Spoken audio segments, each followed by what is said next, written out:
Morning and welcome to a new week. I hope you're all getting a great start this Monday. For me, this is actually Saturday. I decided to put this together early so that I would have time to get it out to you.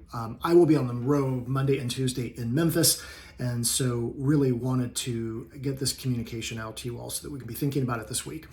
So here's what I want to talk about. We're going to go back again to above and below the line. So, and here's the reason why. I have intentionally been slow walking this as a concept to start with just asking above, below. We do the little thumb thing, right? Above, below. Then we kind of advanced it and we said, let's just give just a 10-second explanation for why we think we are above or below the line, right? And these are often conditional things, right? I've had a really good day. I had some good news. Something bad happened. I got some bad news.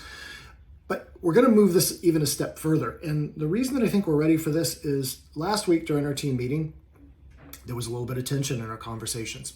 And this has to do with the concept of content and context. This is something very related to above and below the line.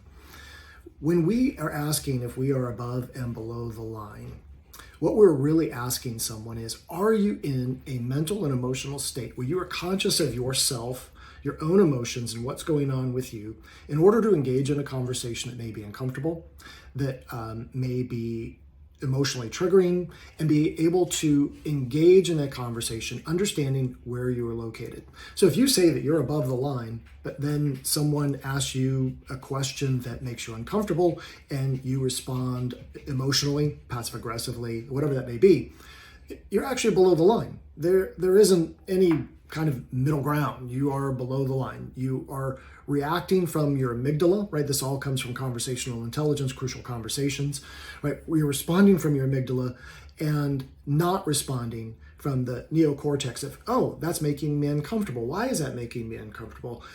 Can I shift to a place where I can be creative and open and curious about how I'm responding, right? So this Thursday, I'll talk to you a little bit more about this context versus content. Content is what we're saying, what we're talking about.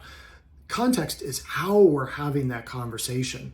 And so what we should be doing is asking ourselves often in our questions, when are we talking and listening, right? Where are we listening and talking from? Are we talking from above the line? Or are we talking from below the line?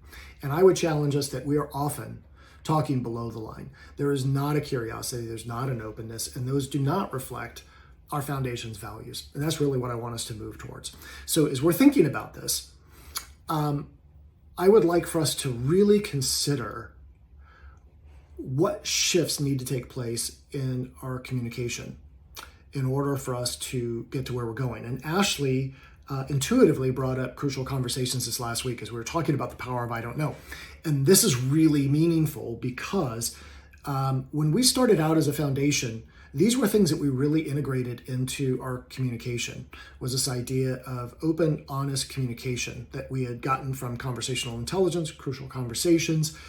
As we've grown as a team, those things have kind of fallen in the background, and I really want to bring those things back up to the forefront. They're going to be more pertinent than ever as we continue to grow as a team, as we continue to advance in the mission that we're pursuing.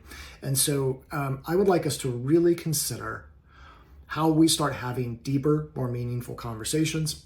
I'm going to be bringing some things forward as a leader that I believe will be very helpful in that process.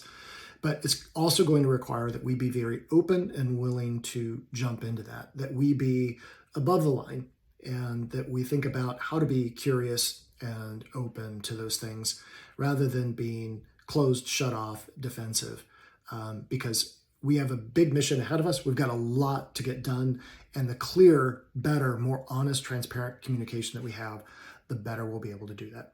So more from me on Thursday. I would absolutely love some of your thoughts on this, so please put that in the text line. I'm happy to get an email from you. You can text me privately if there's something that you would like to communicate or talk about.